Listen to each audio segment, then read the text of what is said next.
changing. You start feeling better when you're in life care. Life Care Clinic and Research Center. Get well soon.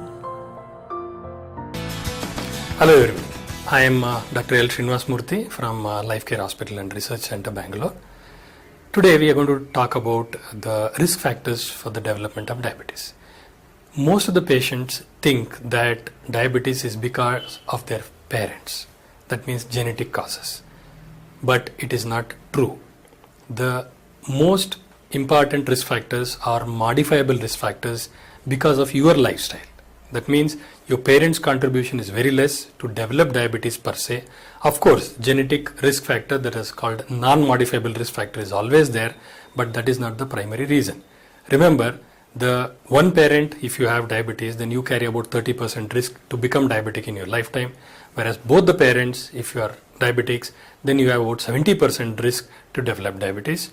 And more important factor, one of your kith and kin, that is your brother or sister, is a diabetic, then you will carry 70% risk to become diabetic in future. So this is only a smaller portion of risk factor. But the other risk factors which I'm going to discuss are called modifiable risk factors, which you can modify and prevent or postpone diabetes. Number one cause is sedentary lifestyle, then hypertension, smoking, obesity, high cholesterol, stress. So these are all the various risk factors, and as you heard just now, that these are all the modifiable risk factors you can modify. So coming to the weight part, the obesity. Most common, you know, obesity is a very, very growing pandemic in the entire world, not only in India. You can see a lot of children becoming obese, and they are the future candidates to develop diabetes in future. So these obese children are definitely a risk factor. Similarly, obese adults are the ones who are more at risk to develop diabetes in future or in near future. So you should maintain an ideal body weight. A simple test to determine what is your ideal body weight: check your height in centimeters, minus it by 100, and you get an ideal body weight. Example, somebody is 170 centimeters height, you minus 100 from that and you get 70 kgs. So that should be your ideal body weight.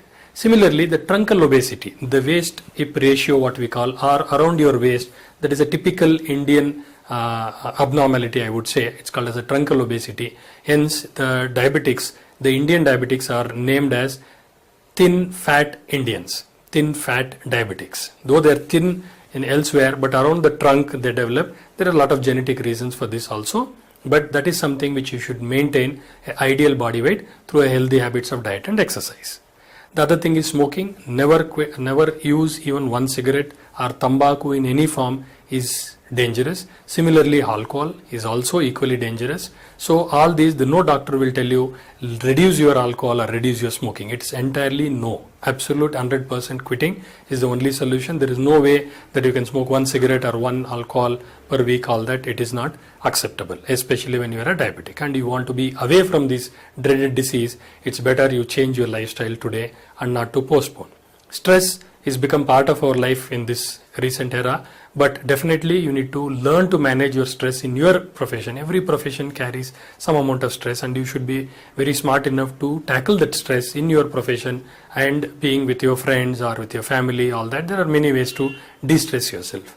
And hypertension is something, one of the highest problems in the world, health problems, because the commonest cause of death in the entire world is uncontrolled hypertension, for your information. So WHO has listed 19 leading causes of death, out of which hypertension is one of the most dreaded causes, most commonest cause for complication. Hence, hypertension control is only by checking. You will never have symptoms of hypertension. Again, a myth by lot of patients, lot of people think hypertension produces headache, people start scolding or they're getting angry. Those are all not the symptoms of hypertension. Please be very clear. Thank you very much.